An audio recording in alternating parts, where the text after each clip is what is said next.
여러분, 저는 오산 지곡동에 있는 공장에 나와 있습니다. 오늘 경매 물건 바로 이 물건입니다. 저희가 지난번에는 농림지역에 있는 공장을 봤잖아요. 이거는 주거지역에 있는 공장입니다. 농지도 있고 주거지도 있고 이렇게 식당도 있고 사람 사는 곳이 있는 그런 곳입니다. 이런 주거지역에도 사실은 공장이 존재합니다. 제가 조금 알아본 바로는 컴퓨터 기판을 만드는 공장으로 나와 있는데요. 가까이 한번 들어가서 한번 살펴보도록 하겠습니다.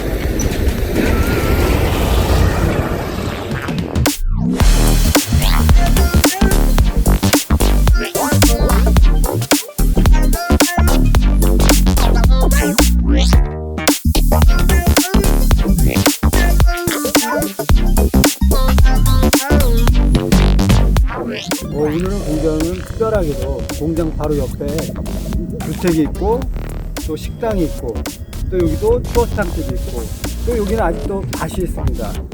이런 특별한 공장인데요. 못다한 얘기는 또 들어가서 여러분하고 더 많은 얘기 나눠보겠습니다. 이렇게 가시죠.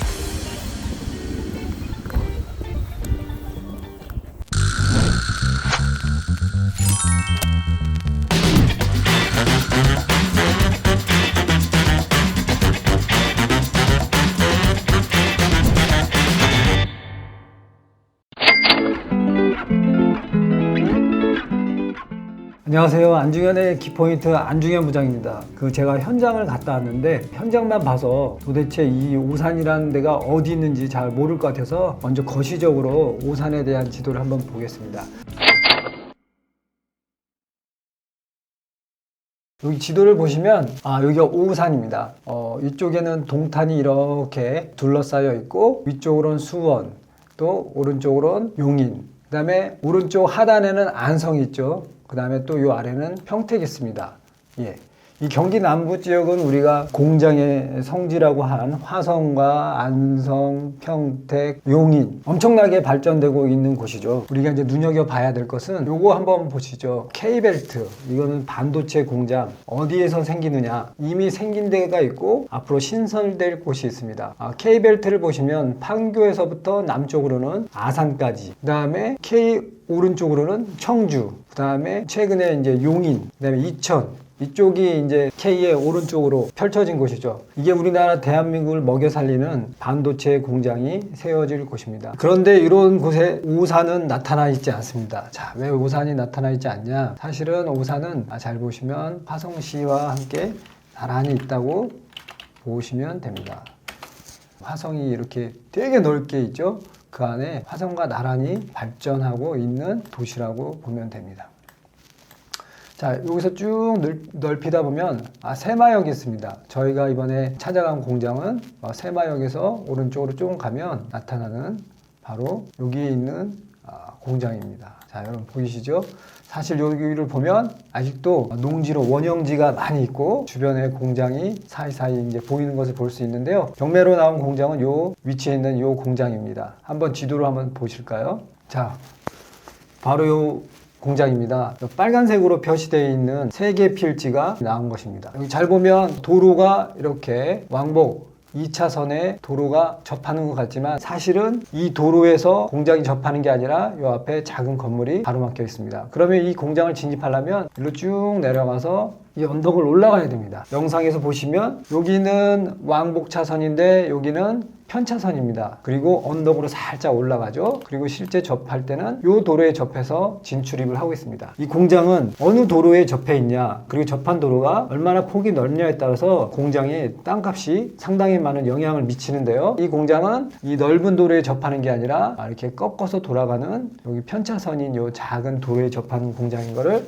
잘 알고 있어야 됩니다. 경매 사건을 좀 간단히 볼까요? 먼저 가격을 한번 보겠습니다. 지금 가격은 보면 70억이 나와 있습니다. 지금은 70억이 나왔는데 이거 여러분 어떻습니까? 적정합니까? 보통 우리가 공장을 살 때는 땅값으로만 계산을 많이 하잖아요. 근데 이제 건물에 대한 포션이 너무나도 큽니다. 그러니까 46억에서 24억 이렇게 나왔는데요. 얼마까지 떨어질지 한번 눈여겨봐야 될 것 같습니다. 이 공장을 보면서 여러분들에게 보여드리고 싶은 게 이제 이 공장이 경매로 넘어갈까 안 넘어갈까, 그거를 한번 눈여겨보자라는 취지에서 제목을 그렇게 지으려고 하는데요. 그 얘기는 뭐냐면 권리 분석을 보자는 거죠. 이 권리 분석을 보면 말소 기준 권리가 중소기업은행 42억입니다. 충분히 돈을 꿔서 공장을 지었죠. 그런데 이 경매 나온 게 보면 강제경매예요. 이분들이 돈을 받을 게 있었어요. 1억 7,100, 6,600. 여러분 어떻습니까? 공장 가격은 70억짜리인데 내 돈 6,600만 원 내나, 내 돈 1억 7천 내나, 이런 상황에서 이 공장이 경매에 나온 겁니다. 여러분 만약에 내가 이 공장 주인이라면 6,600만 원 없어서 이 공장을 경매로 넘길 것 같습니까? 아니면 1억 7천 없어서 이 공장을 경매로 넘길까요? 정답은 없습니다. 이렇게 작은 채권 금액으로도 또 경매로 넘어갈 때도 있지만 대부분 이렇게 보면 채권 금액이 작은 거는 취하될 가능성이 상당히 높습니다. 그래서 여러분에게 좀 특별한 공장을 보여주기 위해서 주거지역에 있는 공장을 여러분에게 선택했습니다.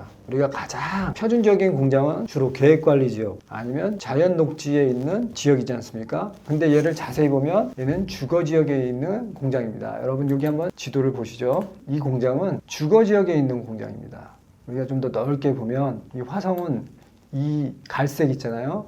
이 수없이 많은 갈색, 이런 계획관리 지역에 있는 공장이 가장 우리가 선호하는 공장입니다. 그런데 저희 공장은 바로 이런 주거지역에 있는 거죠. 잘 보시면 이 공장 주변은 아직 원형지 땅도 있고 다육 카페, 행성구이, 여기 잘 보시면 또 독산동 음식문화거리. 그러니까 이쪽은 공장으로 미는 거리가 아니라 주거지역으로 미는 거죠. 제가 여러분한테 국토종합개발계획을 늘 참조하여라 그런 말씀을 드린 적 있잖아요. 여기 보면 국토종합개발계획 하위계획으로 오산시 2030 도시기본계획에 이렇게 표시되어 있습니다. 잘 보시면 저희가 있는 공장은 바로 역사문화라고 되어 있는 이 독산성 이쪽 아래에 있는 주거지역입니다. 여기 보면 이 독산성 있잖아요. 여기는 이제 우리가 명승지입니다. 이런 곳이 공장으로 발전될 리가 없죠. 이쪽은 주로 문화, 먹거리 이런 쪽으로 이제 발전이 되는 거고, 잘 보시면 여기 도로투 카페 한번 보시면 건물은 공장처럼 져 있지만 이 안에는 이제 카페로 개발되는 겁니다.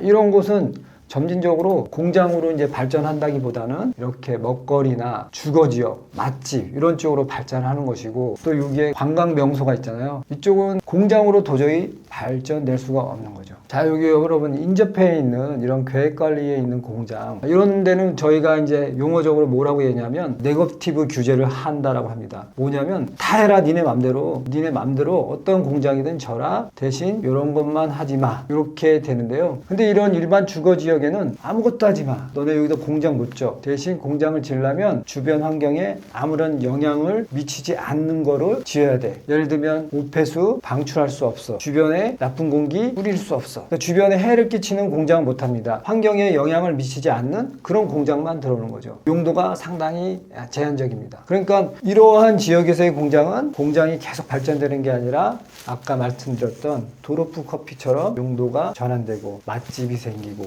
그렇게 제한된 용도 안에서만 이제 공장이 설립되는 거죠. 자, 그러면 여러분 마지막으로 이런 얘기 하나만 해볼게요. 이 공장은 나중에 계속적으로 공장이 발전이 안 되면 뭔가 다른 용도로 활용할 상황도 있지 않겠습니까? 그럴 때 이쪽 도로로 접하는 땅, 이쪽 도로로 접하는 땅, 어떤 것이 더 좋은가를 한번 얘기해 보자는 건데요. 우리가 보통 토지를 얘기할 때 이렇게 많이 얘기합니다. 가로 장방형 해서 가장형이에요. 가로로 넓은 거, 그러니까 도로에 접하는 면이 넓은 거, 그리고 세로 장방형 도로에 접하는 게 좁은 거죠. 굳이 구분을 하자면 이 토지는 세장형이죠. 세로 장방형. 도로에 접하는 면이 이쪽이 좁고 이쪽이 만약에 도로라면 이쪽이 넓잖아요. 그럼 만약에 내가 토지를 얻는다면, 미래를 본다면 이렇게 도로에 접하는 면이 이런 쪽으로 넓은 땅을 사면 이렇게 반을 쪼개서 나눠서 팔 수도 있는데, 이렇게 접하는 땅이 좁으면 진입료를 또 내줘야 돼요. 내줘서 여기만 이렇게 팔고 또 이쪽에 또 좁게 또 땅을 팔고, 그러면 요만한 땅은 진입로로 내줘야 되기 때문에 활용도가 떨어지죠. 이쪽으로 접해 있다면 바로 절반을 딱 잘라서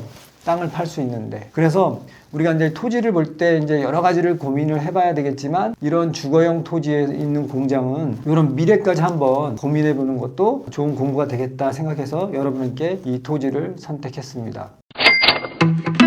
자, 여러분 지난번에 농림지역에 있는 공장, 이번 주에는 주거지역에 있는 공장, 왜 이런 낯선 공장만 여러분한테 보여드리느냐, 또 그렇게 생각하실 수도 있을 것 같아서요. 다음에는 이제 우리가 전형적인 계획관리의 지역에 있는 공장도 한번 보여주고, 또 70억 이렇게 높은 금액에 오르지 못할 나무와 같은 이런 공장만 보여드리는 것이 아니라 현실 가능한 5억, 6억짜리 공장도 여러분한테 한번 소개시킬 계획입니다. 계속적으로 여러분이 이 공장에 친숙해질 때까지 많이 안내 드릴 거니까요. 관심 갖고 계속 지켜봐 주시면 감사하겠습니다. 좋아요, 구독 눌러주시고요. 다음에 또 뵙겠습니다. 감사합니다.